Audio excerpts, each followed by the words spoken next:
Так, есть, все работает. Дорогие мои, приветствую вас, с вами вновь Виктор Анатольевич, киевский блогер-инвалид.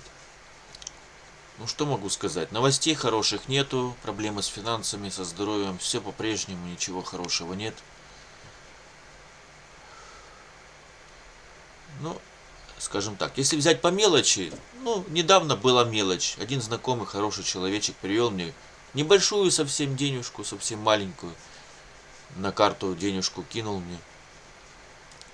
Я себе на эту денежку смог позволить купить в выходной день побаловаться вкусняшкой. Ну, мороженое поел я, короче. Хорошее такое, нормальное, вкусное. Нашего производства украинского, так сказать. Ну, в общем, порадовал себя немножко, знаете, так. Немножко себя порадовал. И так ни дыню, ни арбуз не могу покушать никак себе позволить, к большому сожалению. Поэтому хоть, думаю, мороженым себя порадую. Вот такие вот дела. В тот же день я его и съел, как говорится.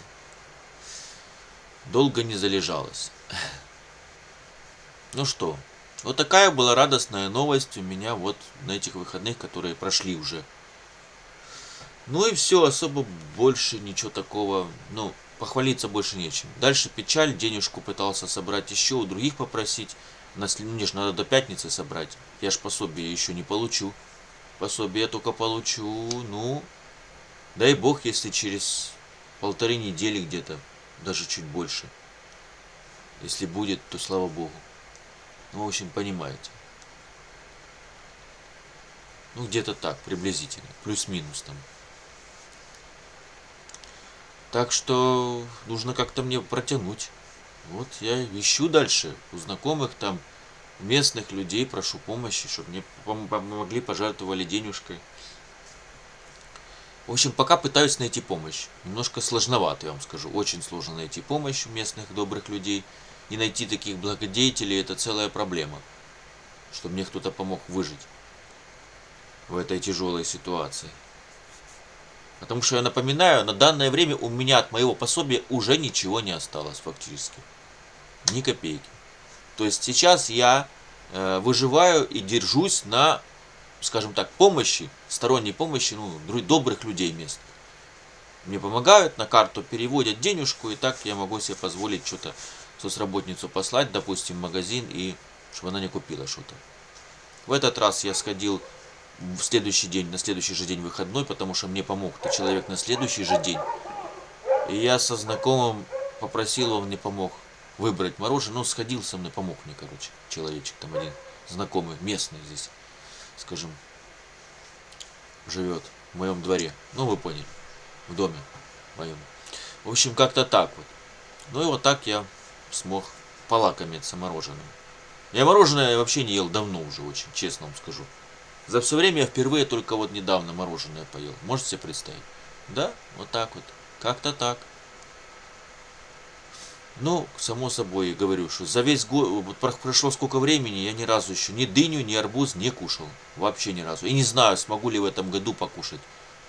Хотя бы маленькие кусочки, хотя бы чуть-чуть. Не уверен, что смогу, потому что никто мне не будет, соцработница мне не будет тащить огромный кусок, да и мне не надо огромный. Ни дыню, ни арбуз, мне он большой не нужен, я же один, мне не нужно много. А вы же понимаете, его долго нельзя держать, даже в холодильнике. Он просто быстро портится. И вот такая вот ситуация, что если уже брать, то его нужно сразу съесть. Но извините, даже половину арбуза я сразу, или дыни, я сразу не рубану. Если дыня маленькая, может и быть. А арбуз-то половину я не рубану сразу, никак. Мне надо четвертинку, небольшие кусочки. Там, знаете, чтобы полакомиться хотя бы на раз, скажем так. Но такое купить сейчас довольно сложно. В общем, вы поняли. У нас так делают. У нас продают в магазинах местных только целые. Нарезка, не найдешь фактически. Редко где можно в каких магазинах. Но моя соцработница такая, она не будет нигде ходить, не выбирать персонально, не будет искать арбуз, ни дыню. Она не будет это делать. Тем более на рынок. Она не попрется ради меня. Она такая у меня дама, скажем так. Своеобразный человек. Поэтому, а больше мне особо некого, ну, знакомого я просил одного, он работает до вечера. А в магазинах, здесь рядом в магазине, куда он заходит, этого не продают так, я бы хотелось, как мне нужно. По кусочкам не продают. Продают, к сожалению, целый. Ну, понятно, что зачем ему оно надо. Лишняя заморочка для себя. Да и стоят они, зараза, по 15, по 20, а то и 30 гривен. Дыни, арбуз. В общем, как-то так. Ой, я забыл поставить... Я забыл поставить на беззвучку. Ой, зараза. Забыл поставить на беззвучный режим, в общем. Извините. Вот опять мне бывает вот эта болезнь. Ну, такая тема у меня неприятная. Я бывает забываю смартфон поставить на беззвучный режим перед записью видео своего. Представляете? Вот такое мне бывает тут. В общем, все, поставил на беззвучный режим. Теперь можно не беспокоиться. Ну, не будет мне ничего отвлекать. Ну, что могу сказать, дорогие мои? Ну, вот такая была единственная радостная новость. По здоровью ничего хорошего. Вот сегодня, допустим, я не спал не потому, что за окном было шумно. За окном было все спокойно. В принципе. Вчера и сегодня, слава богу, эти дни было все спокойно. Ну, скажем так, не считать мелочи определенные. Там вчера вражеский дрон залетел на нашу территорию, там наделал немножко шуму, скажем так. Ну, если так, не считая этого момента, то относительно было все спокойно. Ночь была спокойная, в принципе. Ну, так вам, для понимания.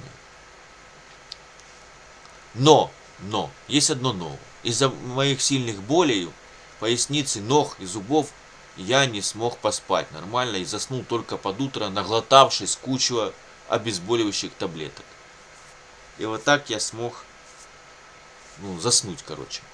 Понимаете, боли успокоились, боли ушли, прошли после действия таблеток, как начали действовать они. И я так еле смог заснуть. Аж утром я заснул. Вот представьте, сколько я поспал. А мне надо было проснуться к 12 дня. Ну, думаю, все понимают. Такая себе ситуация. Не очень удобно, потому что ты не высыпаешься. Весь на нервах, не высыпаешься, в общем. Такая себе ситуация, я вам скажу. Хреново все, мягко скажу так. Очень все плохо. И тем более постоянно под стрессами. То, что эти сатанисты устраивают у власти. Вся эта нечисть поганая. Со всех сторон. Ну, в общем, как-то так вот. Думаю, все поняли, о чем, что я хотел сказать. Так что ничего хорошего не было. Я говорю, что поспать нормально не получается у меня. Либо из-за тревог этих дьявольских за окном этой войны проклятой. Атак этих соседа, террориста и агрессора. Ну, вы поняли. Либо из-за болей, что у меня вот такой больной организм, что, в общем, для меня целая проблема. Лечь и, как все люди, нормально поспать. Ну, когда за окном тихо, нет тревог воздушных. Для меня целая проблема поспать нормально. Приходится мучиться. А что делать? Ну, выбора у меня другого нет. Глотать таблетки обезболивающие. Просто по-другому здесь никак. В общем, вот такая у меня ситуация, дорогие. Ничего хорошего я порадовать вас, дорогие мои подписчики YouTube и Facebook, не могу. У меня проблем выше крыши. Долги коммунальные. В общем, нехватка финансов постоянно. На все необходимое, на лекарства и пропитание. Ой, в общем, жесть просто. Я говорю, не жизнь, а одно мучение, одно страдание. Ничего хорошего нет. Просто одно слово, мне нету. У меня бывают очень редко какие радостные события в моей жизни. А так, ну ничего вот нет хорошего. Просто ничего положительного. Никаких сдвигов к лучшему в моей жизни не происходит, к большому сожалению. Вынужден констатировать, я уже давно это вам говорил. Я постоянно в нуждах, проблемах, в долгах. Постоянно у меня все вот так по кругу. Вот. И в болезнях к тому же. Нищета болезни. Вот мои спутники, я уже говорил. И одиночество. Когда ты один, и по сути, если так разобраться, тебе не к кому, в случае чего совсем плохо, когда обратиться не к кому, это тяжело, поверьте. Это очень тяжело. Это не так просто. И когда ты чувствуешь, что ты никому не нужен, когда ты понимаешь это, 300 лет ты никому не нужен. Это очень печальная ситуация. Мрачная и гнусная, мерзкая ситуация. В общем, как-то так вот. И еще у меня была неприятность вчера вечером. Последствия предыдущих стрессов сильных. У меня текла кровь из носа, представляете? Подскочило давление. В общем, было мне очень вчера утром и вечером мне было, очень нехорошо, скажу так. Была слабость, в общем, очень мне было плохо, я так вам откровенно скажу. Поэтому я с трудом это перенес, пришлось принимать то, что у меня есть, там препараты некоторые, в общем, чтобы это все нормализовать как-то, чтобы это все, в общем, поняли. Все, что у меня там есть, пришлось там перебрать всю свою аптечку и принять то, что нужно. В общем, как-то так вот. Было мне вчера очень, нехорошо. Это вам для понимания ситуации. У меня бывает такое, когда сильный я переживу сильный морально-психологический стресс, может не сразу даст, а попозже дает организм свои нехорошие, скажем так, как бы это сказать, последствия, да. Очень негативные плохие последствия. В виде кровотечения из носа. Бывает еще кратковременная. Вчера у меня была щемящая боль в области сердца. У меня есть соответствующие препараты, у меня все есть, что нужно, я принимаю, когда мне плохо так, когда мне это начинает, мне так плохо, я начинаю принимать все, что нужно. Это у меня все есть, пока есть, но там у меня мало уже, кое-что заканчивается, кое-что еще есть, в общем, из этих таблеток, в общем, вы поняли. Так что такие вот дела. Нужно запас пополнять, а за что? Средств нет, не за что. Не хватает мне средств. В общем, вот такой вот ужас. Так что вот так вот я и мучаюсь и страдаю. Ну вот такие у меня ночи бывают. Если за окном не тревога, все спокойно, то у меня боли сильные. Зуб вчера еще болел, зараза. Напоминаю, что у меня в зубах дырки. Полечить я их возможность не могу финансовой. Никакой мне нет, и никто меня возить не будет туда. Понимаете? Это на такси затраты нужно нести, колоссальные.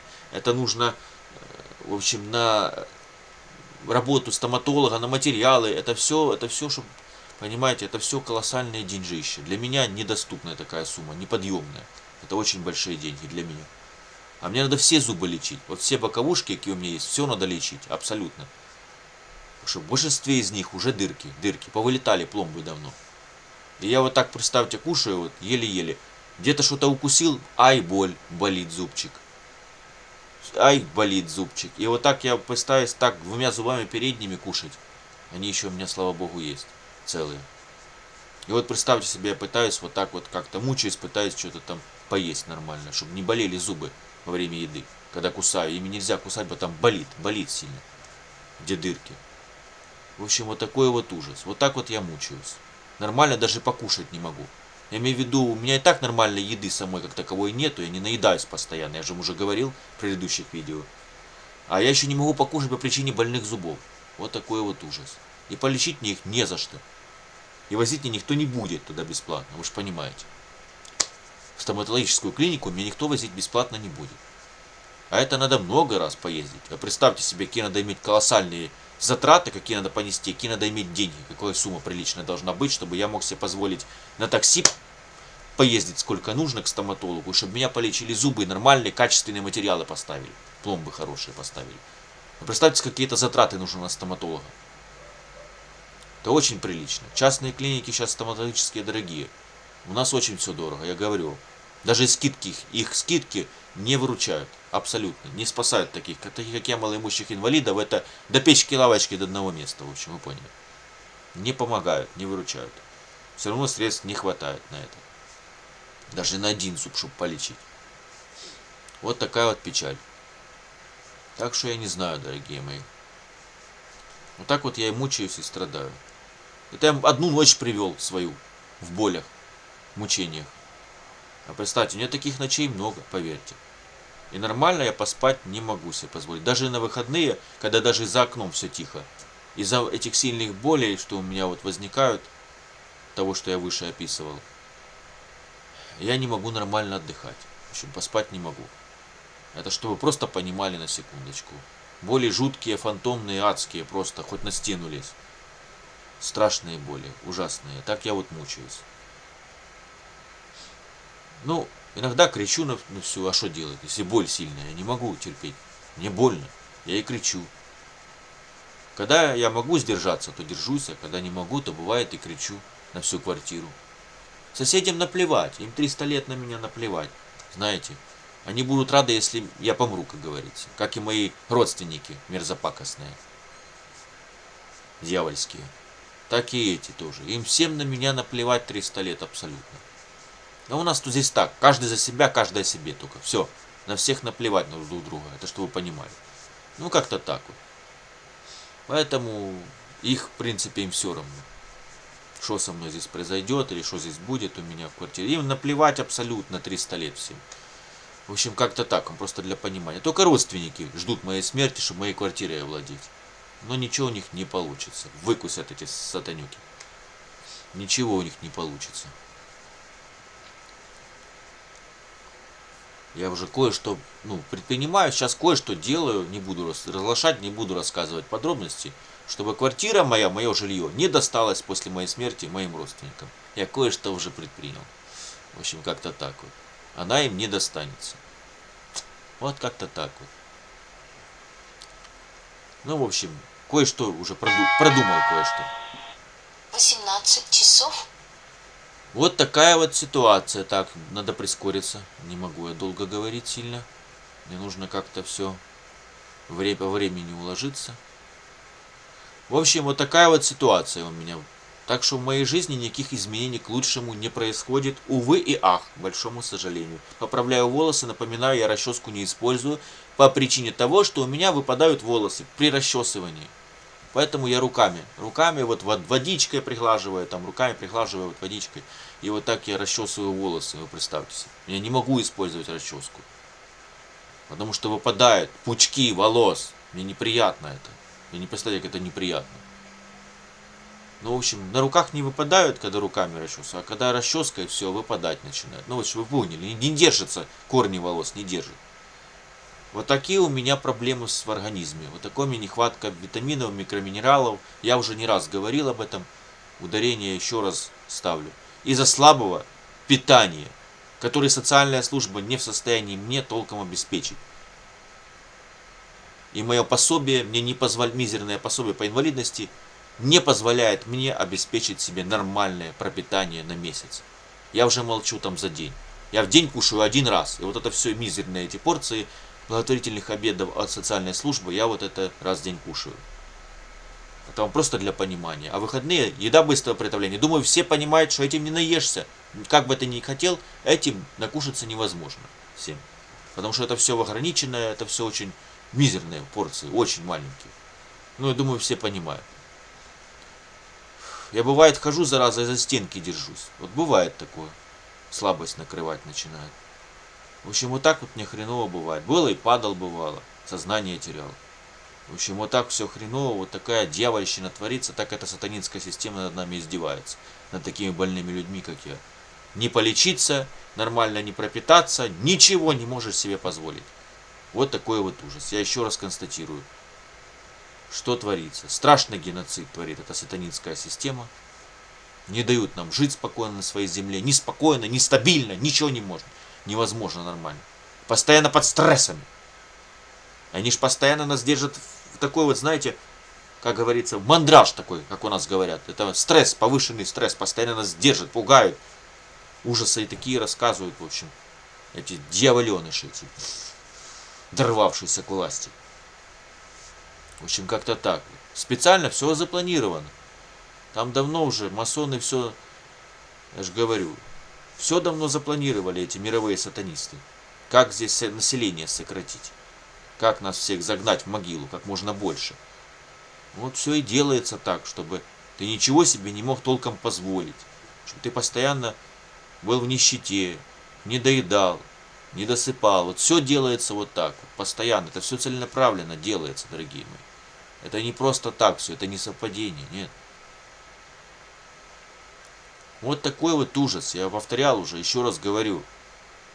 Это все договорняк. Негласные договоренности, так называемые. Все на самом деле там поставлены нужные люди мировыми сатанистами, глобалистами, сатанистами, я их так называю. В общем, а по-другому здесь никак. Посмотрите, что они творят, сколько зла несут на земле. Одни ж проблемы, ничего ж хорошего не несут, по сути. Одни только проблемы. Нам только одни мучения, страдания, одно горе и беды. И риски жизни еще плюс добавились. Понимаете? Так что, ну как-то так вот. Вот такой ужастик творится. Не дают нам жить на своей земле спокойно и стабильно. Не дают эти сатанинские отродья, как я их называю. И что делать? Если бы у нас народ не был рабами, а вышли бы многомиллионным митингом, протестом, многомиллионным, я подчеркиваю, эту гниду всю, нечисть эту поганую погнали бы с постов, насиженных кресел, и казнили бы на площади центральной, все бы закончилось сейчас. Не было бы уже этой войны, не было бы ничего. Если бы эту всю гниду, эту всю нечисть эту поганую всю, власть эту сатанинскую систему, не согнали этих всех мерзавцев, которые выполняют планы мировой сатании. Или как их называют, по-разному, суть одна, суть та же самая. Для меня, что глобалисты, сатанисты, это все одно и то же для меня. Одна нечисть поганая. В общем, как-то так вот. Я их всех на дух не перевариваю, эту всю нечисть, которая жизнь не испортила, гады. Испортила нам стабильную, спокойную жизнь в своей стране. Теперь страдай, мучайся, сиди. Постоянно проблемы испытывай в своей жизни. Ёпана мать, задолбали, нечисть поганая. Вот если бы у нас народ не был рабами с рабским мышлением, я не ждал, что им какой-то депутат, какой-то толстосум денежку кинет в карман. А вышел бы без денег, вот так вот, за свое будущее, за будущее своих детей, против войны, против этого геноцида. И сказал нет этому всему. Думаю, мы смогли бы решить вопрос. Понимаете? Сменили бы власть, нормально. Но, к сожалению, вы же видите, что творится. У нас мышление рабов, порабощенные массы населения. Поэтому никто и не выйдет на протест за свое будущее светлое своих детей и внуков. Никто. Они будут сидеть по своим норкам, жевать сопли, но больше ничего сделать не смогут. Вот такая печаль. Никто не будет бороться за свои права, за свое будущее. Ну вот не дано нашему населению. Вот порабощено оно. Мышление порабощено. Мышление. Не способны у нас люди, скажем так, бороться за свои права, выходить миллионными митингами, протестами. У нас нет такого. У нас только если какой-то толстосум заплатит денежку большую, приличную, выйдут с плакатиками покричать за его интересы того толстосума, богатея там, понимаете, да? Какого-то там олигарха, депутата, всяких прочих. Понимаете, да, о чем я говорю? Вот у нас так принято в Украине. Никто без денег за свои права не выйдет бороться. В основном так и происходит. К большому сожалению. Да это не смешно. Это очень плачевно и очень печально. Понимаете? У нас просто нету. Нет у нас вот таких, как бы это сказать, лидеров, что ли, нации. Нет таких, что поднялись и подняли за собой массы протеста против этого беззакония, против этого всего геноцида. Вот нет у нас таких людей. Нету, к сожалению. Перевелись. Вот такая вот печаль. Так что ничего хорошего нет, вы же видите. Наблюдаю грустную обстановку. Наблюдаю детей вот этих вот местных деятелей в скобочках. Или в кавычках, кому как удобно. Но сути не меняют. Которые на кровавые деньги своих родителей разъезжают на самокатах, этих электросамокатах, дорогих, кстати, на кровавые деньги своих родителей, которые на этой войне кормятся от власти, от этой сатанинской системы. Во дворе вот они ездят, там козыряют, что-то там из себя строят. Ну, на самом деле это все, я же понимаю, что это за кровавые деньги. Понимаете, да? Кровавый капитал. Ну, капитал-то у их боссов, родителей, А у этих только лишь там жалкие крохи, ну, для них это деньги считаются нормальные. В общем, как-то так вам, для понимания. Вот такая вот печаль. Бывает, наблюдаю во дворе таких ребят. Совсем юные, совсем там мальчишки. Но они даже не понимают толком, за какие деньги их отец им купил этот дорогой электросамокат, который стоит солидных денег, который обычных людей, бюджетников, зарплата не может себе позволить. Ни один родитель, который на бюджете, он не может себе позволить купить этот электросамокат, потому что он стоит солидных денег, очень прилично стоит. У некоторых даже электроскутер есть. Это очень дорогой транспорт. Это очень дорогой. То есть для бюджетных, для тех, кто на бюджете, на зарплате бюджетника, не может себе такой родитель позволить. И кредит. Не каждый решится из родителей полезть ради того, чтобы сыну купить такой транспорт такой шикарный. Понимаете? Сегодня зарплаты у нас в Киеве даже не такие уж, до европейских еще далеко не дотягивают. Далеко, очень. Даже до Москвы не дотягиваем. Далековато, даже до Москвы. Поэтому за ни один простой работяга, ни один там на бюджете, кто с родителей, допустим, не может своему ребенку, своим детям купить за мизерную свою зарплату, скажем так, небольшую относительно, какой-то там электроскутер, электросамокат, потому что я заходил на сайты интернет-магазинов, я смотрел, сколько это стоит. Я посмотрел приблизительный электросамокат, как у одного местного там парня. Ну, я понял. Понятно, что здесь что-то нечистый пахнет, как говорится. За честные деньги это не купить. Честный человек это себе позволить, честный работяга не может. Понимаете, о чем я говорю? А вот эти вот все, которые кормятся от этой войны, понимаете, которым она выгодна.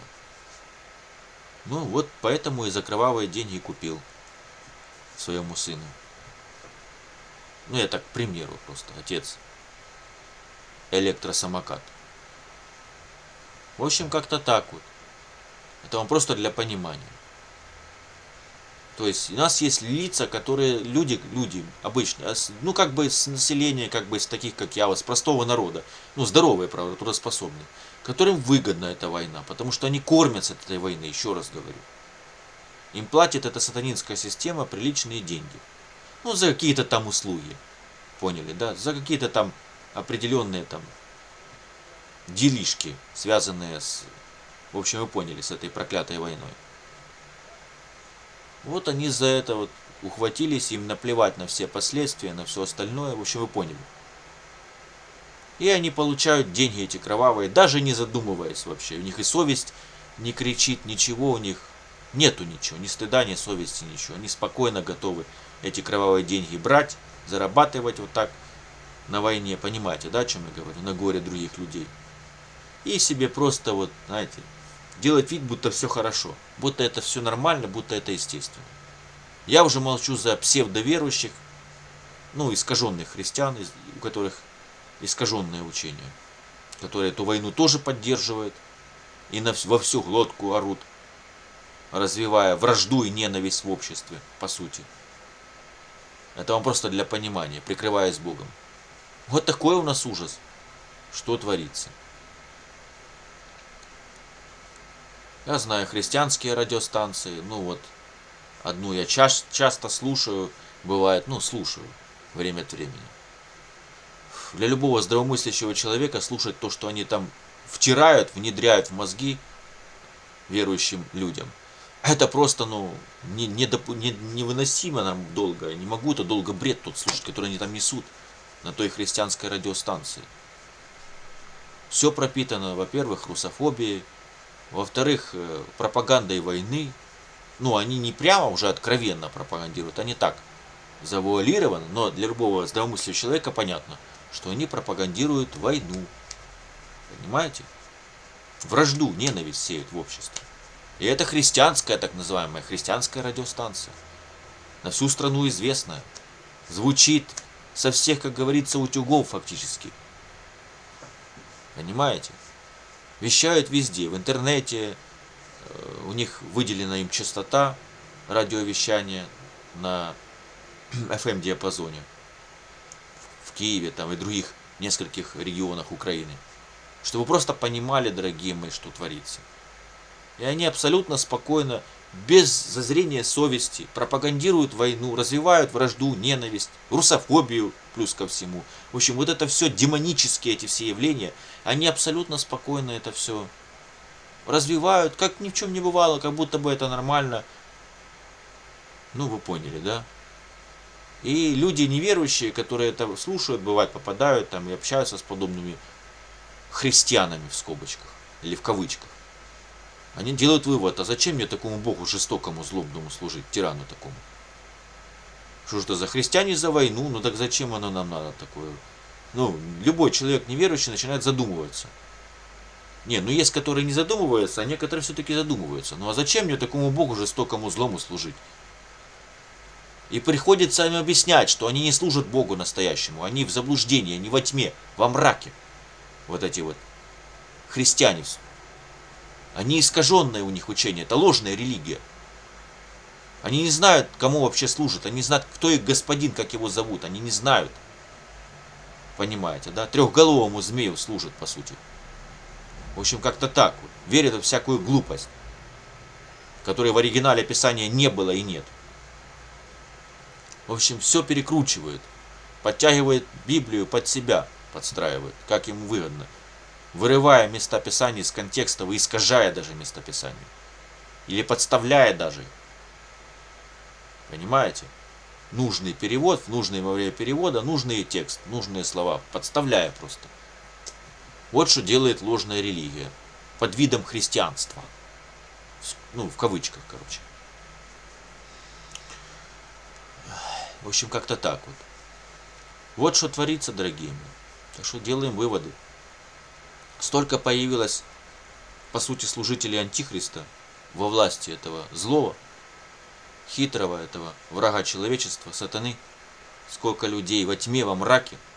И все наше общество фактически в ослеплении врага людского. Во зле живет, во мраке, в заблуждениях. В общем, как-то так вот. В общем, вот что творится. Тьма вокруг одна. Зло, тьма вокруг. Кого не встречу, особенно среди верующих, вы знаете, рот хоть бы не открывали. Но такое льется грязь, такие помои льются с этих уст, такая грязь, что противно просто слушать. Как праведнику мне, противно просто. Ну такое, ну я говорю, что хоть не спрашивай ничего ни у кого, потому что как откроет свой рот, как начнут нести чушь такую, что на голову не натянешь. Ну это вам за местное население рассказываю. За местных людей. Не с кем нормально, ну по нормальной теме, нормально, адекватно пообщаться. Не с кем просто. Ну нет нормальных людей, меняем. Все, говорю, как будто бы, ну вот одержимые сатаной просто-напросто. Вот не с кем нормально даже пообщаться. В реале, вот в реале. Не с кем. Просто-напросто не с кем. Вы представляете? Во дворе имею в виду. Я выхожу себе один сижу. Сейчас на смартфоне вот общаюсь через социальные сети с нормальными, более-менее вменяемыми людьми. А что нету рядом никого нормального, меняемого, реального, то чтобы можно было поговорить с ним спокойно, нормально. Просто нету. Вот такая вот печаль, вот такая абсурдность ситуации. В общем, как-то так вот. Поэтому я всегда один, я во дворе выхожу, сижу, сажусь на лавочку, какая доступная мне, свободная. И сижу один. Вот и все, потому что, ну, не с кем там общаться, просто не с кем. Люди настолько, ну, их сознание притуплено, ослеплено врагом людским, этим всем злом, этой всей мерзостью, да и всей пропагандой дьявольской. Настолько, что прямо, ну, я же говорю, ну, невыносимо для праведника это слушать, это общаться с такими людьми, сами понимаете. Да, иногда хочется проповедовать им, рассказать добрую весть, как это правильно нужно мыслить, все проще. Но не слушают, они же не хотят слушать. Еще и противятся, поэтому смысл мне с такими иметь общение, если люди противятся истине. Ну и поэтому я ни с кем не общаюсь. Не хотят знать правду, но это их выбор. Погибнуть в Армагеддоне, да и все. Навсегда. Это их выбор, я же говорю. Я знаю, что я праведник, я спасен в Иисусе Христе, верю в Иегову Бога, настоящего, живого, Творца нашего, единого. И все. и имею точные знания. Мне этого достаточно, я спокойно, я себе индивидуально верю, без всяких организаций религиозных. И нормально все, уже много лет я так живу. Верю индивидуально, то есть без всяких организаций, которые на мне хотят нажиться, и мне мозги вынуть, образно выражаясь. Понимаете, да? Обработать меня. Сделать рабом своей организации. Нет, хватит. Я в свое время в юности побыл рабом организации. Хватило мне впечатлений. У одной организации рабом я уже был религиозной. Все, я больше не хочу. Больше в моей жизни такого я не повторю, такой ошибки. Поэтому с меня хватило впечатлений вот так вот. Поэтому теперь я индивидуально буду. Решил уже давно. Еще, я же говорю, в 2018 году я принял решение. И все. Больше никаких организаций религиозных в моей жизни не будет. Я буду индивидуально Иегове Богу служить. Все. И Его Сыну Иисусу Христу. Все. И мне больше никого не нужно. И ничего. Никаких посредников. Ну, то есть вы поняли. Потому что везде, куда ни кинься, везде беззаконие, везде творится мрак, везде творится, ужас просто страшный, везде учение перекручивает под себя Библию, выворачивает, переворачивает под себя, под свои доктрины человеческие, понимаете? Все, вот, что ни коснись, все завязано на деньгах, везде на деньгах, либо на тупой, безвольной покорности, бездоговорочной руководству организации. И все, вот, понимаете, контроль тотальный, вот. В общем, мне это все мерзко, мне это все чуждо, мне это противно, как праведнику. Тому, кто посвящен Иегове Богу, одному единому. Для меня это все мерзость, для меня все это недопустимо. Понимаете, да? Поэтому я принял давно решение. Я верю в Иегову Бога индивидуально, вне всяких религиозных организаций.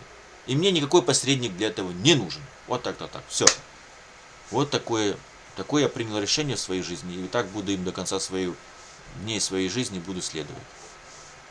Теперь по поводу ответов на некоторые вопросы. Мне там задавали несколько вопросов, но на все ответить в этом видео точно уже не смогу. Сейчас я посмотрю. Да, не смогу на все ответить, но на некоторые я все же отвечу. Значит, мне задавали вопросы.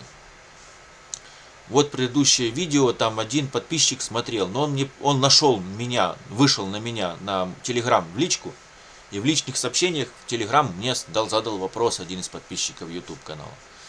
В общем, связался со мной и ответил. У него вопрос был: ты, Виктор, мол, суть своими словами, я перескажу своими словами, извините уже, если я немножко что-то там не так скажу, но я не могу, мне тяжело читать, поэтому я лучше своими словами, как я понял вопрос, так и отвечу.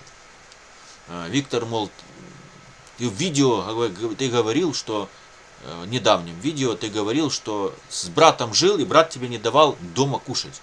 Где же ты питался долгое такое время, сколько брат у тебя жил, что, как же ты, мол, с голоду не умер? Ты ж где-то питался, мол. Отвечаю на вопрос этот. Отвечаю открыто, без всяких хитростей, без изворотов. Значит, у меня был знакомый хороший, который с другими знакомыми меня свел, а у них своя кофейня. И меня 3,5 месяца эти люди кормили бесплатно. За свои, фактически за свои средства. Они списывали порции, в кофейнях, вы знаете, в ресторанах и в кофейнях есть такая схема. Можно списывать определенные блюда. Вы поняли, еду можно списывать. И эту списанную еду могут давать таким, как я. Типа благотворительность. Вот мне они давали эту списанную еду, я кушал первое, второе. В общем, хорошо кушал, я вам скажу. Нормально кормили, в общем, я доволен был, если честно. И так 3,5 месяца. Потом брат умер от передозировки наркотиков. И они меня еще немножечко кормили, а потом сказали: все, Виктор, извини, мы тебя больше кормить бесплатно не можем. Либо за свои плати, либо ищи другое место, где кушать. И все, дальше мне уже стало сложно. Брата уже не было, никого не было, я остался один в итоге. В своей квартире, но один. В общем, суть такая. И мне было уже сложно. А я подозреваю, что это родственники мои, мерзопакостные, дьявольские. Тогда они вышли на кофейню эту. Брат покойный передал им адрес моей кофейни. Это что вы понимали. Кофейни, в которой я кушал каждый день. И они, видать, хотели мне сделать подлость, чтобы я с голоду, короче, помер. Но не получилось. Обломилась сатанюка. Обломилась. Нечисти вонючая этой. И в итоге получилось так, что они надавили на кофейню, на руководство кофейни, той, которая меня кормила, чтобы мне больше, в общем, не давали, не кормили меня там. В итоге мне начали отказывать потом в итоге. Я очень обиделся, разозлился на ту кофейню. И знакомый говорит, ну давай я за тебя буду им платить. Он же вначале договорился, что они будут списанную еду мне давать, я буду кушать. А здесь уже они сказали, нет, и так не можем, все, платить давай. Ну, знакомый некоторое время еще им платил за меня, и они меня как-то еще кормили за его средства. Он за меня платил каждый день, чтобы я потом поел. Чтобы вы понимали, одна порция комплексного обеда в кафетерии, в кофейне, самое элементарное такое, знаете, блюдо, простые. На то время, это был 22 год, напоминаю, чтобы вы понимали, это стоило, где-то приблизительно 400-500 гривен покушать. Один комплексный обед. Это на то время, в 22 году, стоило в кофейне, ближайшей самой здесь, недалеко у меня. Это самая дешевая кофейня считалась, и там плюс у них постоянные были акции, там скидки, короче, вы поняли. И вот мне кофейня-то, они мне предоставляли еду. А потом уже за меня платил полностью человек за комплексные обеды, и я кушал у них. Ну, это было недолго, он месяц за меня так потом поплатил, потом сказал, Виктор, извини, я, мол, все, не могу, все за тебя платить больше не могу. Все, это мне затратно, и, в общем, все, как хочешь дальше. В итоге я остался без пропитания нормального, дома уже никто мне не мешал, я попросил соцработницу, чтобы она приходила уже, и мне готовила дома кушать. На то время была еще возможность, она мне приходила раз в неделю, там готовила еду на неделю, кушать все. Ну, в общем, как-то так было тогда это. Обеды тогда возили 2 раза в год всего лишь по месяцу. Понимаете, да? 2 месяца в течение года возили всего лишь обеды благотворительные. Тогда это была такая схема. Они не возили, как сейчас, в рабочие дни, каждый месяц, в течение года. А раньше это было так, эта услуга была ограничена, к большому сожалению, на то время. И в итоге я вот так как-то выкручивался, тогда еще цены были, более-менее еще терпимые, не такие космические, как сейчас, высокие на продукты. И мне соцработница приносила там самые дешевые продукты, самые элементарные все приносила, там готовила, в общем. Социальная работница, в общем, приходила и готовила раз в неделю. Ну, вот так я раньше выходил с положения. Ну, в общем, как-то так вот. Так что мне было что кушать, меня кормили, меня обеспечивали на тот момент. Слава Богу, что хотя бы некоторый период времени, самый тяжелый в моей жизни, эти люди меня все-таки не бросили, и этот мой знакомый, и мне все-таки помогали и обеспечивали пропитание мне. Но мне было тяжело, потому что я одного знакомого здесь из дома просил, чтобы он мне постоянно, каждый день мне приходилось идти своими ножками, ехать туда, потом туда идти к этой кофейне. Это было мне тяжело, мне же ходить тяжело. Даже тогда было тяжело. Для меня это была целая, ситуация тяжелая, я вам скажу. И меня человек подвозил к кофейне, а к кофейне я уже шел пешочком, своим костылем, на своих ножках больных, с костылем. И вот так вот еле пока доходил, сами понимаете. В общем, так у меня была ситуация в жизни. Что мне тяжело, мне много же не могу, долго ходить много. В общем, вот так вот как-то. Вам просто для понимания всей ситуации. Да? А мой брат, горе-брат, тогда еще живой был на тот момент еще. Он, это же я при нем вынужден был в кофейне кушать, а не у себя дома. Ё-моё. Устроил мне жизнь геноцидную. Такой ужас устроил мне, что кошмар. Сатанист сопливый. Так он узнал этот адрес, где я хожу, доложил моим родственникам. Ну, они дальше надавили на руководство кофейни. В итоге они добились, что те меня отказались кормить дальше.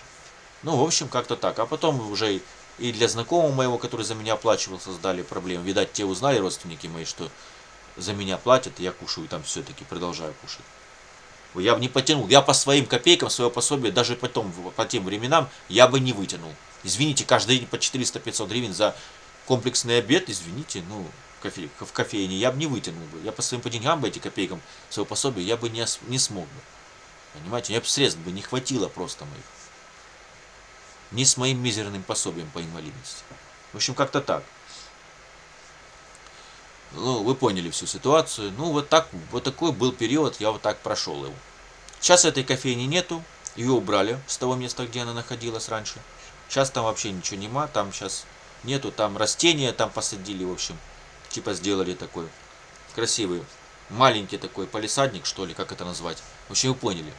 Высадили растения там, цветы, растения высадили там, на том месте, клумбы, короче. А все остальное заведение, что там было, все поубирали, все убрали напрочь. Это вот так, для понимания всей ситуации.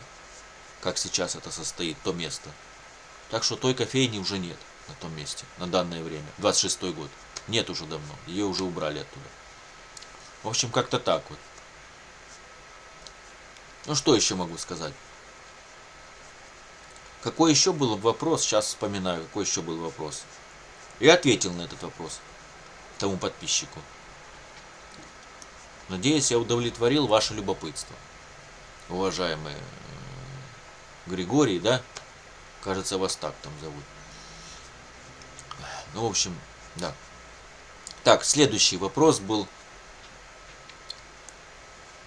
от другого подписчика. В общем, спрашивал меня, есть ли у меня какие-то живые существа дома, кроме меня одного. Есть еще кто-либо живой. Ну, я так понял, что он имел в виду каких-то там домашних любимцев, там, питомцев. Нет, у меня нет домашних животных, отвечаю. Славику отвечаю. Значит, Славику с Чернигова, да, кажется, он с Чернигова, если я не ошибаюсь. Отвечаю, у меня нету домашних животных, в общем, вы поняли. К сожалению, у меня нет возможности их... Нет, у меня аллергии на животных, ни на котиков, ни на собачек, нету. А вот у меня проблема с финансами, поэтому я не могу себе позволить их содержать. С ними много морочки. Это большая ответственность. И я себя не могу прокормить. Как я их смогу прокормить, сами понимаете. Никаких животных, кроме как тараканов, у меня дома нету. Тараканов у меня много, сразу говорю, я не стесняюсь это говорить. Это мои друзьяшки стали, я с ними общаюсь, они со мной общаются, мы с друг другом находим общий язык, они мне сочувствуют. В общем, я их кормлю, бывает, оставляю там крошечки, в общем. У меня много тараканов. Они уже у меня целыми поколениями живут, многие-многие года уже. Там их много-много-много у меня их очень. В общем, как-то так вот. Так что у меня, кроме тараканов, дома никого... Меня и тараканов больше никого нет. У меня в квартире больше никто не живет. В общем, как-то так. Так что, если мне с кем-то с живым нужно пообщаться вживую, я иду общаюсь с тараканами. В общем, как-то так вот. И они меня слушают, и я их слышу, и они меня слушают. Разговариваем, общаемся. В общем, как-то так вот. Да? В общем, такие вот дела. Ну что еще? Ну все, я ответил. У меня никого нет. Других животных я не имею в своей квартире, к сожалению. Никаких больше нету. Кроме тараканов. Я их называю мои друзьяшки. Друзья, то есть, я их называю. Маленькие, ползающие друзья. В общем, как-то так вот. Ну что еще могу сказать? Ну, одиночество страшная штука. Ну, попытайтесь, люди, понять, что такое одиночество. Это страшная штука. Когда тебе не к кому, в случае чего, даже обратиться рядом, не к кому даже слова сказать. Просто не к кому. Когда рядом никого нет. Когда плохо мне, рядом никого нет. Знаете, это очень тяжело. Одиночество это такая штука. Ну, я не знаю, как это описать. Это нужно самому прочувствовать, пережить этот период, момент. Это очень тяжело. Это не так просто быть одиноким человеком по жизни. Это очень тяжело. Когда в реальности у тебя нет никого рядом, кто бы тебя поддержал в трудную минуту. Понимаете, там, утешил, услышал, поговорил с тобой там. С кем поговорить бы можно было. По душам, как говорят в народе. Вот нет у меня таких людей. Ну нет. Вот такая вот печаль. Кто тебя услышит, поймет, воспримет, поможет, если нужно. Там финансово, материально и прочее. Это тяжело, очень тяжело. Я получаю сейчас помощь время от времени от малознакомых мне людей. Просто, ну, скажем, сторонних людей. Понимаете? Вот такая у меня жизненная ситуация, тяжелая. И они мне на карту просто переводят деньги. Я с ними даже не вижусь реально. Просто через соцсети. Вот общаемся. Я им даю реквизиты карты, они мне кидают на карту денежку, переводят, и все, и вот так вот, все, а дальше, ну, как говорится, ну, поблагодарил, и все, на этом все закончилось. В общем, как-то так у меня происходит в жизни. В реальной жизни вот так у меня происходит. Я со многими людьми, которые мне помогают, я с ними реально вообще не вижусь, абсолютно никак. Только через соцсети общаюсь, вот, Facebook, Telegram, там, пересекаемся, ну и все, и не более того, дорогие мои. Они мне вот так помогают, переводя деньги на карту, когда мне нужно там. Как могут, сколько могут. Небольшие суммы. Вот и все, вот так вот меня вот выручают. А я их вообще, я в реальной жизни их никогда не видел, не знаю даже, как они, что там вообще. Толком я не знаю о них. Ну, так подробно ничего не знаю. Это чтобы вы просто понимали на секундочку, какая реальность, ну, всей обстановки, всей ситуации. Я этих людей не знаю, лично с ними не знаком вообще. Не был, ну и сейчас особо не знаком. Прямо так. Ну, понимаете, да? Поэтому такие вот дела, вот такая у меня обстановка в жизни. Ну все, какой-то еще был вопрос. Два вопроса я ответил. Кто-то еще мне там задавал, сейчас я вспомню, попытаюсь вспомнить. Кто-то мне еще задавал вопрос. Еще был такой вопрос. Вопрос был такой, ну не знаю, мне кажется, он какой-то провокационный, этот вопрос. Я вообще-то не отвечаю на провокационные вопросы, я такие просто мимо прохожу, я на них не реагирую. На всяких провокаторов я не реагирую. Ноль на массу, как говорят в народе. Я не поддаюсь провокациям. Как-то так вот. Значит, задавал вопрос один еще парень там. Я не помню, как его. Славик, кажется, зовут. В общем, я сейчас не вспомню, откуда он. Но с Украины точно. С одного из украинских городов. Сейчас не вспомню. Забыл. Выпало с головы. Ну ладно, не столь важно. Он все равно меня смотрит. Услышит ответ. Значит, вопрос был такой интересный, своеобразный. Ну, суть такая. Суть вопроса такая. Значит, я своими словами пересказываю. Значит, ты голосовал за Зеленского. Если дальше будут выборы вдруг, если вдруг, за кого будешь дальше голосовать или не будешь голосовать, мол, будешь дальше в выборах участвовать. После того, как разочаровался в Зеленском, в нашем президенте. Да, я голосовал за Зеленского, отвечаю. Значит, я голосовал за Зеленского, как и многие, в надежде на то, что при нем будет жизнь действительно лучше, но в итоге мы видим, что получилось. Еще хуже, чем раньше было. До него стало. Как-то так вот. Он оказался бессовестный, кровожадный мерзавец. И корыстолюбивый, который ради прибыли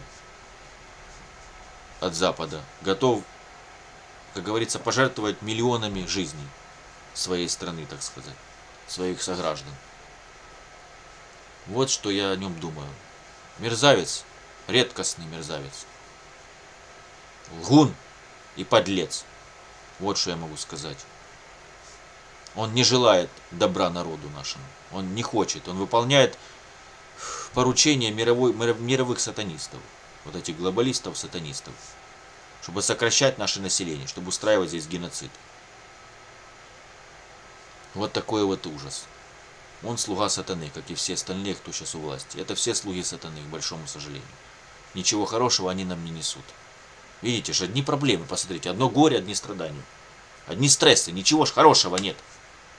Ни покоя, ни стабильности, я подчеркиваю. Поэтому, если будут выборы, если они вообще будут, скажем так, я за эту нечисть голосовать зеленую не буду больше. Вот так вот. Я посмотрю, буду тщательно подбирать, выбирать, если будет выбор, конечно. А если будет опять какая-то похожая нечисть, скажем так, я уже не знаю. Я сейчас думаю, участвовать буду ли я на следующих выборах, либо нет. Ну, понимаете, тяжело ж. Чужая душа потемки, да, как говорят. Нельзя же заглянуть, скажем так, в чужую душу, ты же не заглянешь в человека. Что вы его там, внутри, что у него там, понимаете? Хотя, если иметь сверхъестественный дар, откровение там от Иеговы Бога, водительство Духа Святого его, то, в принципе, можно разглядеть в человеке мерзкое, дьявольское, и за него просто не голосовать. Но в прошлый раз мне так не вышло, к большому сожалению, я проголосовал, поддался амбициям, эмоциям, в надежде на то, что человек все-таки типа как медийник, он комик, он не из политиков, понимаете, не из семьи олигархов, ну как бы. Ну, я подумал, человек из народа, почему бы? А оказалось, это обман все был. Это все был просто блеф просто. Вот такая вот печаль. Просто было страшное лицемерие, фальшь был. Это оказался человек, это ставленник, и вся его команда оказались ставленники мировых сатанистов. Вот такая вот печаль. С целью, чтобы сократить здесь, на нашей земле, население наше. Понимаете, да? Вот такая вот печальная, вот грустная ситуация вышла. Поэтому я не знаю, буду ли голосовать в будущем. Я не знаю. Если вот такая вот будет похожая нечисть, то зачем оно такое надо у руля? Чтобы дальше еще нас геноцидил. Понимаете, да? Так что я не знаю уже. Я не знаю, скорее всего, и не буду ни за кого голосовать.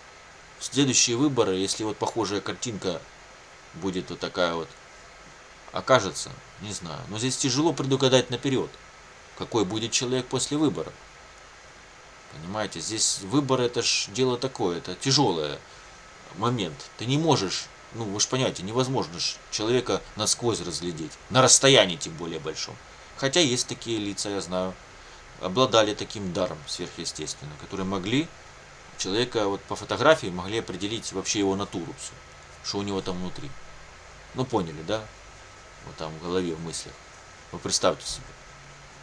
Четко могли определять. Но сейчас их убрали, их куда-то дели, в общем. Остались одни лжецы, лжепророки, скажем так.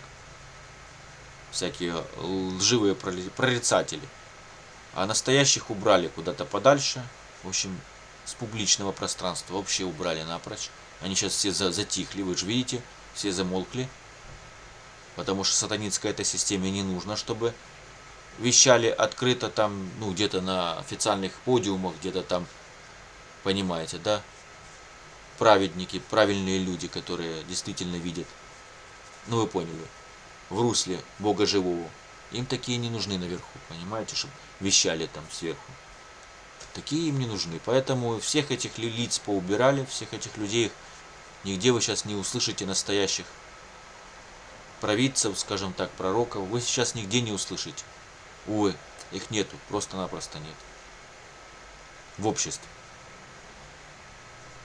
Вот такая вот печаль. Нет, одиночные там, мелкие всякие там есть, они про себя там, для себя там молчат. Ну, вот таких вот, да, вот такие там в узком кругу, да, таких вы можете, можно еще увидеть. А так, чтобы на широкую аудиторию вещали, вы таких не встретите именно на подиуме государственного, где-то там на официальных уровнях. Нет, таких вы не увидите и не услышите настоящих пророков Бога живого Иеговы. Таких вы не услышите и не увидите. К большому сожалению, вынужден констатировать. Ну, как-то так вот. Ну, что еще? В принципе, я все рассказал, мне уже добавить нечего. А я продолжаю искать средства на пропитание, на лекарства, на все мои важные нужды.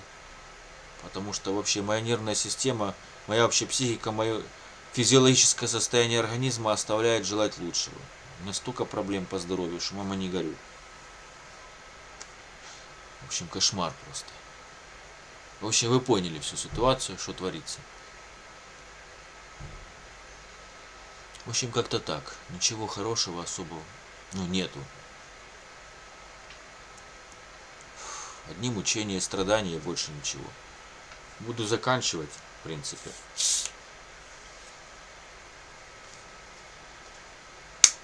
Сейчас попью чуть водичку. Что-то мне в горле пересохло что-то.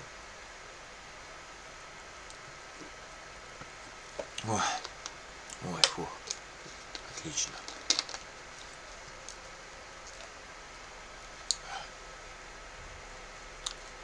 Фу. Ну как-то так вот в моей жизни. Так что сейчас я прошу помощи, продолжаю искать, просить помощи у местных добрых людей, искать благодетелей, чтобы мне могли помочь выжить в этой сложной жизни. Мне, нетрудоспособному инвалиду с детства первой группы, с кучей болезней различных, таких нехороших, некомфортных, я так мягко скажу. В общем, как-то так вот. Все, я все рассказал.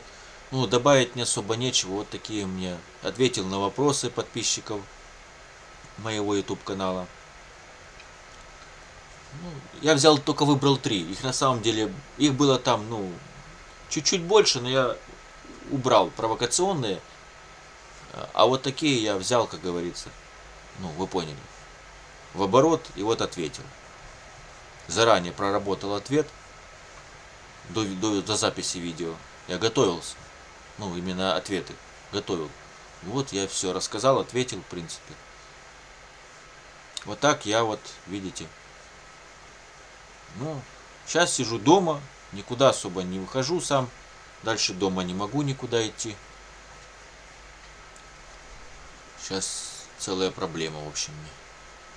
С моими больными ногами, поясницей и всем прочим. В общем, еще и сердце бывает барахлит. Но имеется в виду, что щемящая кратковременная боль в области сердца у меня бывает. Я глотаю там определенные таблетки от сердца. В общем, как-то так вот. То судорога схватит руки, ноги. В общем, кошмар. Бывает такое вот. Вот такой я больной человек. То у меня с легкими ж проблема, говорил уже. С почками проблемы. В общем, кошмар просто. Ну, в общем, вы поняли.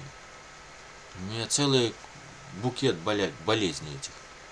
Ой, не дай бог никому это о себе ощущать, переживать то, что я сейчас вот это вот живу, мучаюсь с этим всем ужасом. В общем, вот такое вот творится. Ужастик в моей жизни. Лютый трэш просто-напросто. Но буду уже заканчивать. Молитесь за меня, за мои нужды финансовые, за мое здоровье, улучшение. Молитесь. В общем, и молитесь за мир в Украине, чтобы наконец эта дьявольская война, чтобы она закончилась. Чтобы это прекратилось, это безобразие все. Ну, в общем, вы поняли. Чтобы все планы сатаны рухнули во имя Иисуса Христа. Как я говорю, когда молюсь, я часто потребляю во время молитвы, когда молюсь за мир в Украине, я всегда говорю, что умножаю планы сатаны на 0 во имя Иисуса Христа. И кровь Христа против сатаны во имя Иисуса. Я всегда вот так делаю во время молитвы. Ну, такая у меня грозная молитва такая, как воина Иеговы Бога. Ну, вы поняли. Вот так вот. Противостою планам дьявола. Всем его козням и всему прочему.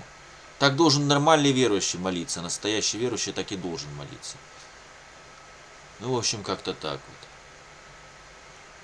Так что я знаю, верю, что со мной Иегова Бог.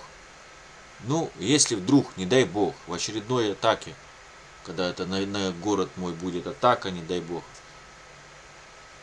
Ну, мало ли что.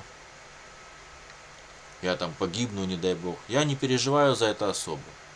Я же говорю, я за свою жизнь особо не держусь, прямо так не переживаю уже совсем. Я просто знаю, что я уйду просто временно в могилу спать смертным сном, на покой, то есть временно. До Армагеддона. А в Армагеддоне, когда все неверные погибнут в пламени вечного огня навсегда, с этой всей сатанинской системой сгорят, уничтожены будут навсегда. Я, такие как я, праведники, встанем с могил и будем уже жить на земле вечно. В земном раю. Ну, Иегова Бог и его Сын Иисус Христос уже устроят потом, после Армагеддона, этот прекрасный рай. А там уже можно не переживать вообще ни о чем. Там уже будет совсем другая, райская на земле жизнь. В чистой экологии, без войн, без всякой вражды какой-либо, без ненависти. Никаких злых людей уже не будет и помине. Одни праведники будут на земле. Будет прекрасное царить условие. Не будем болеть, умирать. Вы представляете, какая будет жизнь в раю земном, в новом мире, какая будет прекрасная жизнь. Я это верю, я знаю, что это будет. Иегова Бог однажды, и Его Сын Иисус Христос это устроит. Однажды я верю, так будет. Я знаю, что так будет. Потому что в Слове, в Священном Писании об этом указано, написано. Я знаю, что так будет. Всех этих нечестивых людей, всех неверных ждет погибель. А праведники будут жить на земле вечно.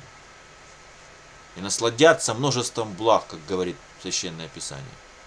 Как нам обещает праведникам. Ну, в общем, как-то так.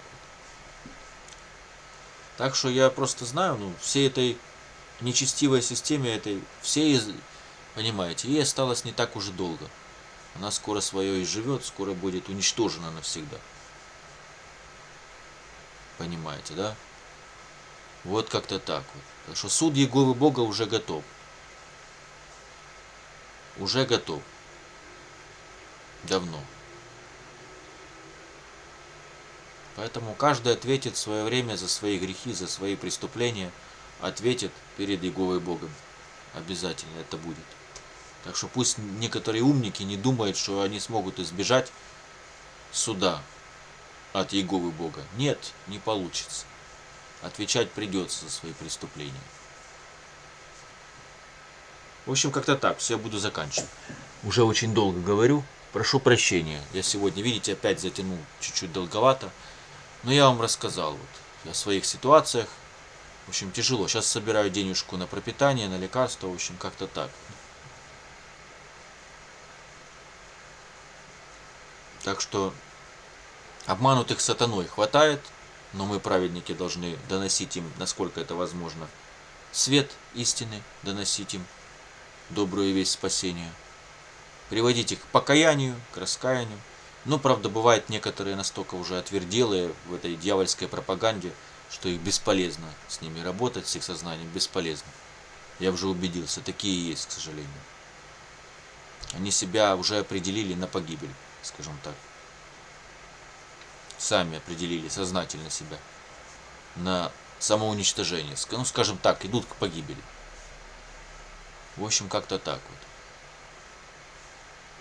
Ну и все. Ну, это их выбор. Это выбор людей. Я никогда, например, не навязываю людям ничего. То есть я, когда проповедую, я говорю, можно вам рассказать добрую весть, там, Библию с вами, вам помочь изучать Библию бесплатно. Если человек говорит да, я с ним начинаю в соцсети, с ним общаюсь и доношу ему добрую весть. Правильно, здраво, как она должна в оригинале быть. Без всяких доктрин человеческих, всяких религиозных организаций. Если человек не хочет, ну все, это его выбор, я не навязываюсь. Вот и все. Иду дальше искать того, кто захочет.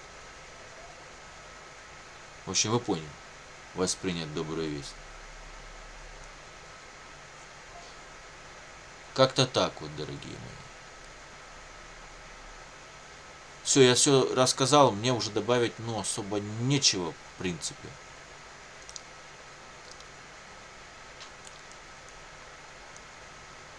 Вот такие вот дела.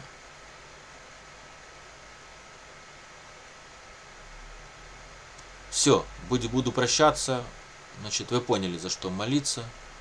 Чтобы все эти планы дьявольские рухнули на ноль. Абсолютно. Все это зло, что этим злом было покончено раз и навсегда. В общем, как-то так вот.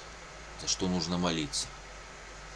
Просить Иегову Бога, чтобы он ускорил это время к Армагеддону поскорее. Чтобы все нечестивые были уничтожены, не мешали нам, праведникам, жить. На земле, которую Иегова Бог создал для нас, праведников, а не для этих всех слуг сатаны. Рабов сатаны, вот этих всех. Понимаете? Их полно вокруг. Я уже говорил, не буду повторяться.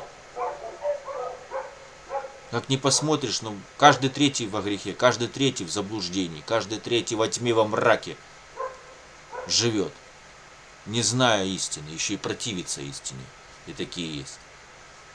Понимаете? Вот как-то так вот. Их конец печальный. В принципе, я все сказал, мне уже добавить особо нечего. Ну, что могу еще сказать? В общем, вы поняли, я все уже рассказал. Мне уже добавить особо нечего, я уже все рассказал. Вот так мне было, так мне плохо, вот такая жизнь. Мрачная, печальная, плохая в этой сатанинской системе. Я ничего не могу, к сожалению, поделать. Вот ничего. Выхода другого нет. Так просить помощи у местных добрых людей, чтобы выжить. Потому что по-другому здесь никак не выживешь. Понимаете? Вот такая вот печальная, мрачная, ситуация, в общем.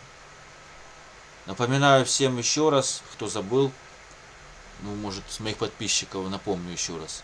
Для тех, кто интересуется, 15 сентября в 11:30 у меня по киевскому времени будет, у меня назначено судебное заседание по моему делу за так называемую коллаборацию. Ну и подставная статья граната в шкафу, типа как нашли во время обыска. От 6 мая 22 года. Ну вот за это вот до сих пор уже много лет, как 26-й год сегодня у нас, да? Конец августа скоро будет, 26-й год, а это дело все, в общем, вы поняли, тянется и тянется. В общем, как-то так.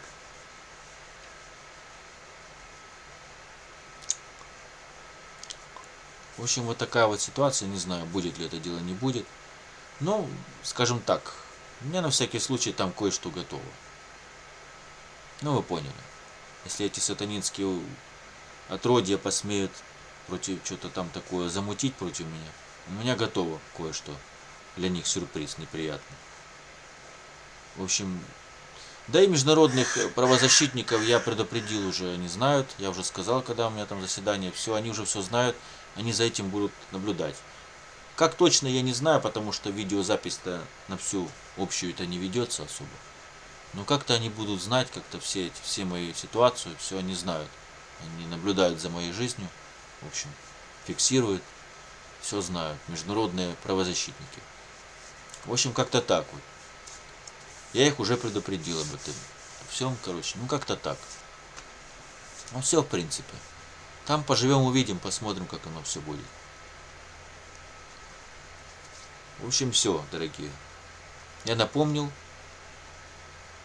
Это, ладно, не буду так лично. Кому будет интересно, в Телеграм в личные сообщения мне напишите, я укажу, где что это будет. В общем, у меня. Если хотите посетить, хотя там, заседание открытое, в принципе, оно не закрытое, как говорится. Посещение вроде судья не запрещало ни разу никому, кто там присутствовал. Но документы могут, секретарь судьи может ваши потребовать данные. Так что если хотите поучаствовать, то придется себя, как говорится, зарегистрировать. Да. Они берут документы, смотрят, проверяют, вносят в базу свою там, вы поняли, участников судебного процесса. Так что смотрите, я просто предупредил. По поводу, если хотите записать видео, снять моего заседания, я не знаю. Это надо у судьи разрешение спрашивать. Если судья разрешит, то, в принципе, это можно, это возможно сделать будет. В общем, как-то так. И все, в принципе. Особо мне больше добавить нечего. Так что, дорогие мои, вот такой ужастик весь творится. Вот так и выживают такие больные инвалиды, вот с детства такие вот нетрудоспособные, как я, больные люди. Вот так мы и выживаем, мучаемся вот это вот. Я же не один, еще раз говорю, нас много таких, как я, много, понимаете? Я не один такой. И по Киеву, и по другим регионам Украины, нас очень много. Таких вот страдающих инвалидов, брошенных на произвол судьбы, по сути. Если я даже своему обществу слепых 300 лет не нужен, ему интересно, что у меня, как у меня. Ни разу моя группор, это человек, который определен по участкам, скажем так, от общества слепых, для, в общем, ее членов этой организации. А я же член организации, официальный член общества слепых. Так она ни разу за это все время, вот сколько прошло времени, не поинтересовалась, что у меня, как у меня. Ну, то есть, понимаете, да? Вот такая вот печальная ситуация. Хотя я знаю, что там никому ничего особо не дают сейчас, никакой помощи особо гуманитарной нету, никакой, ни продовольственной, сейчас ничего вообще нет. Там просто для понимания. Я вот не знаю, я спрошу у нее попозже, свяжусь с ней. Спрошу, зачем я вношу вот этот взнос членский в ваше общество, если мне никакой пользы от него фактически в течение года особо нет. Зачем мне тогда смысл вносить этот взнос? Смысл? Просто не понимаю. Я не миллионер, чтобы по 50 гривен даже раз в год кидать. Вашей организации, если она не в состоянии мне ничем помочь толком. Хоть как-то, хоть минимально. Ну, то есть, понимаете, да? Вот такие вот дела. В общем, как-то так вам, для понимания всей ситуации. Я попозже свяжусь, спрошу у моей этой группорг, есть ли там что-то такое вот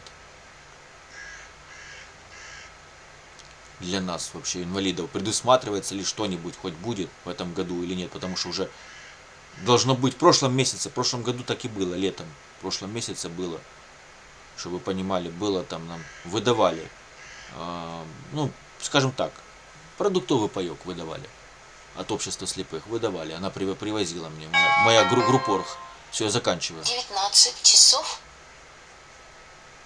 Но вся ситуация в том, что сейчас в этом году она молчит и ничего походу непонятно, там есть что-либо таким как я или нету.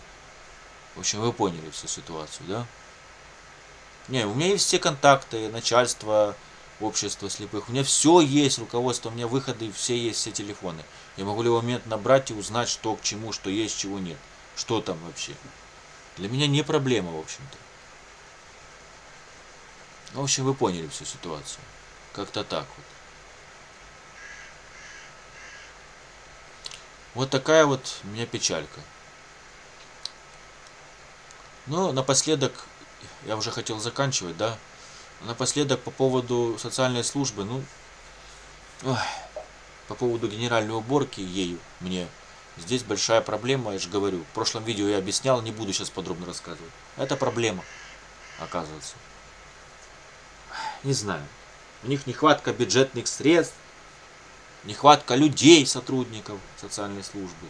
И, в общем, получается из-за этого всего, в общем, неизвестно, пока никто не знает точно, смогут ли они мне сделать генеральную уборку в моем жилье. Уже который год она не делается у меня. Блин, зараза. Больше 2 лет, зараза, не делают генеральную уборку. Даже 3 года. Я посчитал так, ну 3 года. Да, считайте, что вот 3 года как не делается генеральная уборка. Я узнаю, я его пытаюсь разведать, сам узнать. Потому что соцработница молчит, толком ничего не говорит, не отвечает. Значит, я тогда сам буду узнавать, звонить в территориальный центр социального обслуживания, буду звонить начальству и спрашивать, узнавать, будут ли мне генеральную уборку, будет ли мне проведена в этом году или нет. Или опять буду дальше в пыли, в грязи лежать, отдыхать, мучиться. Понимаете? И так воздух недостаточно хороший, свежий бывает. Ну, вы поняли. А еще это вот, под кроватью пыль, грязь, вот это вот все прочее там. И вокруг, наверху, и везде. Ну, в общем, буду узнавать у них, будут ли они мне делать генеральную уборку в квартире или нет. Пока неизвестно ничего. Попозже я потом еще видео запишу, может выйду. Дай бог, если выживу. После этой всей дьявольщины за окном. Что бывает время от времени у нас творится. Понимаете, да, о чем я говорю? Умные понимают, о чем я имел в виду. Об атаках противника, соседа, то есть России. В общем, как-то так вот. Все, я заканчиваю. Извините, что долговато, затянул сегодня. Я просто вам все описал, рассказал все, что меня вот... Я ответил на вопросы, все. Больше как особо мне уже сказать нечего. Все будьте благословенны. Всем счастливо. Извините, что у меня с волосами не в порядке, что у меня прической проблемы. Извините, пожалуйста. Это из-за того, что я не могу позволить себе применять расческу. Из-за того, что у меня выпадают волосы пучком. Понимаете? Я не могу применить расческу. Приходится рукой, влажной водой и рукой я вот так вот пытаюсь расчесать волосы. Ну, своего рода, поправить. А сейчас мне нет воды возможности. Вы поняли. Поэтому вот так вот как есть, уж извиняюсь. В общем, вот такая вот печальная ситуация. Все, я заканчиваю. Если кто-то захочет помочь, напоминаю, все мои контакты, как на меня, выйти в Телеграм, в личные сообщения. Все это о канале, есть информация, заходите во вкладку о канале, там вся информация, все мои ссылки, где я нахожусь, моя группа в Телеграм, так сказать, персональная. И мое личное сообщение мои в Телеграм, там все указано. И Facebook страница моя указана, где закрепленная публикация с реквизитами моих карт, как мне помочь, в общем, как-то так вот. Вы поняли. В общем, вы поняли всю ситуацию. Так что, если у кого-то что-то возникнет, какие-то вопросы, все ко мне, в личные сообщения ко мне в Телеграм. Без вопросов на все отвечу, в общем, вопросы. Как-то так вот. Отвечу там, подскажу, что к чему, если что. Все разъясню, объясню, разложу все по полочкам. Хотя я в своих видео уже не первый раз, уже много раз я раскладывал по полочкам всей мою ситуацию. Думаю, всем должно быть ясно, что у меня происходит. Вопросов уже, ну, по идее, быть лишних всяких не должно возникать. Я очень все предельно ясно, ну, объясняю всю ситуацию. И своей личной жизни тяжелой, и в общем в городе, в стране объясняю всю ситуацию. В общем, мы вот так и живем, под стрессом постоянно. Ну, в общем, как-то так. Еще и нехватка средств, в моем случае, постоянно. Очень напрягает такая жизнь, поверьте, очень напрягает такая ситуация.